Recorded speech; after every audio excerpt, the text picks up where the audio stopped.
Hi, my name is Kyle Waldman, and today I'm going to be going over your 5 series circuit exercise program. Now, I know that you are a package delivery man, so the first exercise that we're going to go over is a dynamic warrior stretch. Now, the reason why that we're keeping it a dynamic stretch is because before any activity, you want to make sure that you are not holding stretches for a prolonged period of time, because that could lead to injuries. You could overstrain your muscles, which you're about to do activity. So you want to make sure that your muscles, other soft tissue structures like ligaments and joints are loose. So that's why we're going to do a dynamic warm-up instead of a prolonged static type of stretch.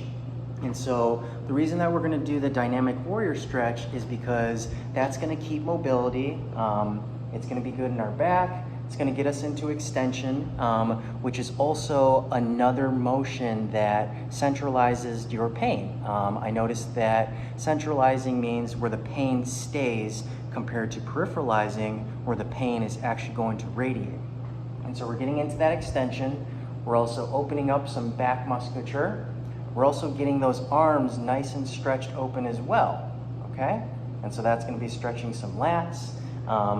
We're also going to be stretching that mid-upper back, lumbar back a little bit, but we want to more so focus on that mid-upper back. And then also another thing that's great about the dynamic warrior stretch is that it's also going to be stretching out the tight quads and hamstrings that you have as well. And so we're going to do 4 sets of 20 feet, okay? And now, like I was talking about before, the reason why we're keeping it 20 feet, which sounds a little bit short, is because remember, we're keeping it a dynamic warm-up stretch. So you don't want to over-fatigue the muscles. We also want to make sure that they're nice and loose as well. So I'm going to demo out the first exercise. So I'm going to come out here. Okay. And so, and about 20 feet is about from that end of the room to the other. And if you want, you can also count your amount of steps that you have as well. Okay. All right. Okay. So for the first part, all you're gonna do is when you lead with this right foot or left foot, doesn't matter. When that foot comes out in front, that's where you're gonna bring your arms up about mid-level to your ears. And that's where that level is where you're gonna feel that upper back. We don't wanna go too far back because that's gonna put a lot of stress on our lower back. And so we're gonna come out right here, and then once you feel a stretch, then you're just going to go the other way. Get a nice stretch, and then now do that. So every single time that you take a step, you're going to bring your arms up. And so we're just going to be going back and forth for 4 sets of 20 feet. And so you notice my lead leg is going to be in a little bit of slight hip flexion, and the back leg is going to be in some slight hip extension. Okay, so now moving on to our next exercise, we are going to be doing a partial raised kettlebell deadlift with 50 pounds on a 24-inch box. Now let's break it down. The first reason why they're using a 24-inch box is because we know that you do not like flexion-based exercises. That's going to peripheralize your pain, which, like I was saying before, it's going to cause your pain to travel, which we don't want. We want more of the extension where that's going to keep the pain in a localized area. It's not going to travel anywhere, okay? And so we want to also work on our back extensors, because if you think about it in your job, you're going to be in erect posture a lot, or upright position, whether you're carrying things or moving with a hand trolley or just walking in general. And so another reason why they want the extension is because I know that walking helps reduce your pain when you're in an upright position. So what better way to work on that exercise? It's going to help you anyways with your jobs and your functional tasks. And so the reason why that we're using a 50-pound kettlebell is because we know that the required amount of weight that you have to carry is up to 70 pounds. But we don't want to start it off with just 70 pounds right off the bat, right? We don't want to go into overdrive. So I would say starting at about 3/4 to what their goal is, in my opinion, is a good amount of dosage. It's going to leave for room for area of improvement. And we also want to make sure their quality of motion and they have good body mechanics before we actually get them into 70 pounds. You know, we care more about the quality of movement rather than how quickly or short period of time they can actually get to raising 70 pounds. Okay, so for this exercise, we're gonna have the kettlebell right towards the end of the chair, and our feet are gonna be about shoulder width, and my hands are not gonna be up like I'm holding a bicep curl. It's actually gonna be down this way, where you're holding it that way, okay? And so, hands gonna be over like that, right over the kettlebell. And so all we're gonna be doing is keeping that back nice and straight. Legs gonna be a slight flex. And so you're just gonna come up. You notice how I straightened out my hips. My hips went into extension, nice straight hips. And then when I'm coming down, I'm also pushing my butt back, okay? So pushing that butt back when you come down, pushing those hips forward when you come nice and straight. And if you want to compensate so you don't go into flexion, you can keep your vision up a little bit higher, okay? All right. And so for that exercise, we're doing one set of 30. Now, the reason why we're doing one set of 30 is because we also want to focus on the muscular endurance. So we know how many packages or objects that you're going to be having to lift up and down. So we need to make sure that you have the proper amount of muscular endurance to reduce the amount of injuries and get you back to your job so you're functioning at an optimal amount. Okay, so moving on to the next exercise, we are going to go into tall kneeling rows with a TheraBand. Now, excuse me, the reason why that we are going to be doing tall kneeling is because I want to isolate your back extensors. If I were to do it while you were standing, things could compensate, so your back extensors are not working just them. And so that's the reason why that I want to do tall kneeling, so I can isolate those back extensors. And also, you know, think about it, when I'm holding onto a box, like a package in your job, we're gonna keep it right here, right? Like closer to our midline. And as you learned in biomechanics, we want a shorter moment arm. If we were to hold the box out like this, look at my back already. I'm already into flexion, which we don't want, when that's gonna put more effort. And so when I keep this box here to midline, notice my back, it kept nice and upright. And so the reason why is because we're using those back retractors. And we're focusing to hold that box nice and functionally. So when you're going into retraction, you're holding that box right there, and also the short moment arm. So another reason why that we kept it 4 sets of 8 is because we want to focus on the strengthening component. Now, you know, they're not going to be typically carrying that box for a prolonged period of time, like an endurance. It's just going to be for a short period of time. So that's why I want to make sure that they have the proper amount of strength to be able to hold that box for those short periods of time, okay? And then we're using a TheraBand because I think the TheraBand is very accessible. You can bring it anywhere you want, and you can still get good muscle strength with a TheraBand, and it's working on your some neuromuscular reeducation because it's working on the stability as well.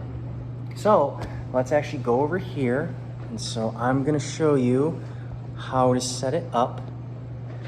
Okay, so let me get over here. Okay, so we're gonna first start off with tall kneeling, and you can find, if you have a pole at your house, to just wrap the TheraBand around, or you can use a doorway. Now just keep in mind with the doorway, if you're gonna use a doorway, make sure that you have another knot in the end. So when you put it on the other side, let's say something happens, it's not gonna come back and slap you in the face, which just doesn't feel good. We don't want that. I mean, who wants that TheraBand coming in your face like that, right?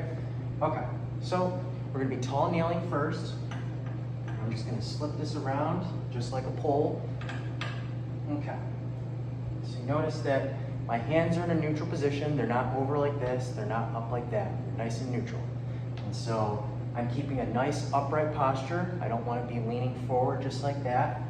And so I'm gonna be just holding right here. And so all you want to do is essentially, it's almost like you're squeezing a pencil in between your shoulder blades.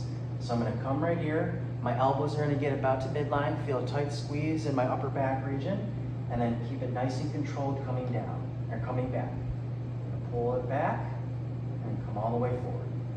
Pull it back, and all the way forward. And so like I was explaining before, the reason why that we are going to be doing 4 sets of 8 is because we want to focus on the strength. Now, I'm going to be using a red TheraBand because, you know, I don't want to make it too intense, but I also don't want to make it too easy. So that's why we're going to start with more of a medium TheraBand for resistance. So moving on to my next exercise. So my next exercise we're going to be doing is a 15-second plank hold. Now, the reason why that we're going to be doing a 15-second plank hold is because we need to make sure that we have the proper amount of core strength. So proper core strength, that's going to keep your spinal curvature neutral.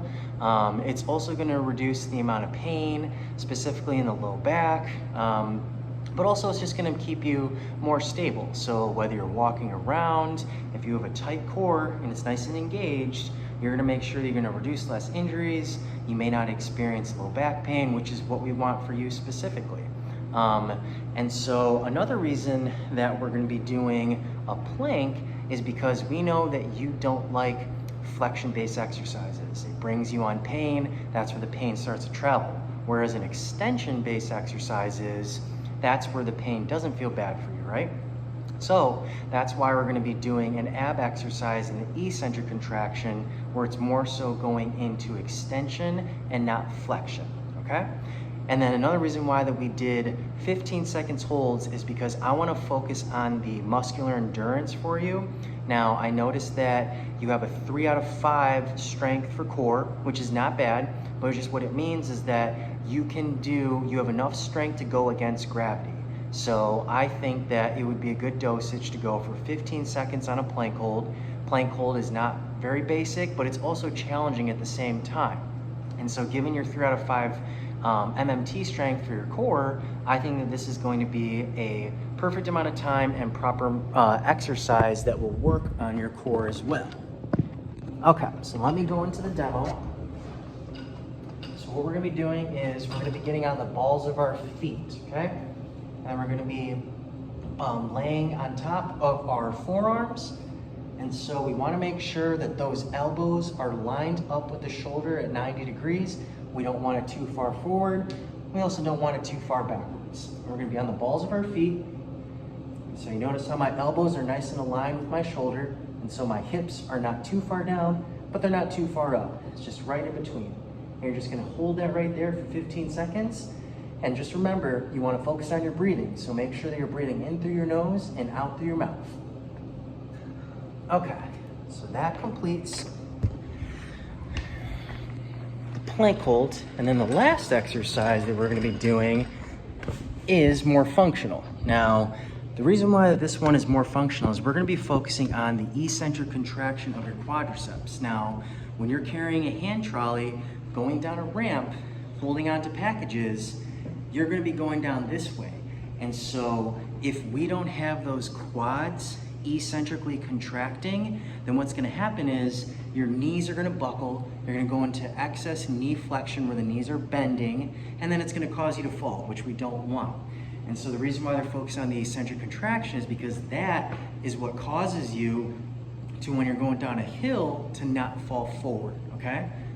And so what we're going to be doing is also, we want to keep, we're going to be holding onto a 45-pound plate. Now, the reason why we're holding onto a 45-pound plate, we want to make it as realistically as possible. And so there's going to be times where you're going to be carrying packages that could weigh up to that. But we also know that the required amount is 70 pounds. Now, like I was talking before with the partial kettlebell deadlift, we kept it at about 3/4 of that goal, which is what we're going to do now as well. Like I said before, we want to leave room for area of improvement. Also want to make sure they have the proper body mechanics before they just go into 70 pounds and let's just get them out there just so they can finish their goal. No, so that's not what we want to do. We want to make sure that we have room to progress them. Is their quality of motion good? Is their strength good? Do they have good range of motion to be able to do that movement? So we're gonna go over how we do this. So it's gonna be the same thing where we're gonna be using a TheraBand, and you can tie it around a pole, or just like I was saying before, you can tie it in a doorway. Just make sure that you have a double knot and it's on the other side so it doesn't come back and slap you in the face. Okay. So for this, and as I was saying before, I'm not sure if I mentioned this, we're gonna be using a 45-pound plate, and so we want to keep this as functionally as possible, so we're keeping it somewhat like the shape of a package. I know a package is boxy, but it's gonna be about the same amount of size. And so this is the type of way they would typically be holding a package. And so we want to keep that as functional as possible for you. So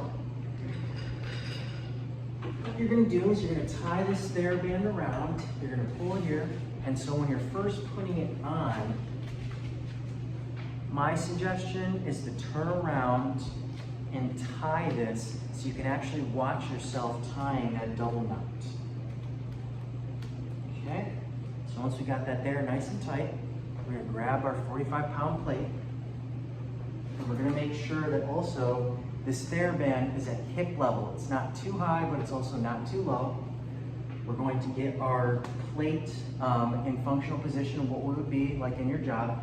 And so all we're gonna do is we're gonna take about 2 to 5 steps backwards until you're feeling some tension in that TheraBand, and then you're gonna walk also slowly all the way back when you're going forward. You wanna be walking nice and slow in both positions, okay? And you wanna keep that back nice and upright. We don't wanna be over like that, okay? Just gonna go nice and controlled. And then come all the way back. Okay? All the way forward, backwards, nice and controlled, and then do it slow, nice and back, okay? And so the amount of reps and sets that we're doing for that is going to be 4 sets of 15 reps. Now, the reason why that we're doing 15 reps is because we want to focus on that muscular endurance. Now, as I explained before, functionally, you're going to be carrying a certain amount of packages for a prolonged period of time. It may not be like holding those packages for a minute, but you're going to be having to do multiple packages. So that's why we're going to be focusing on our muscular endurance component.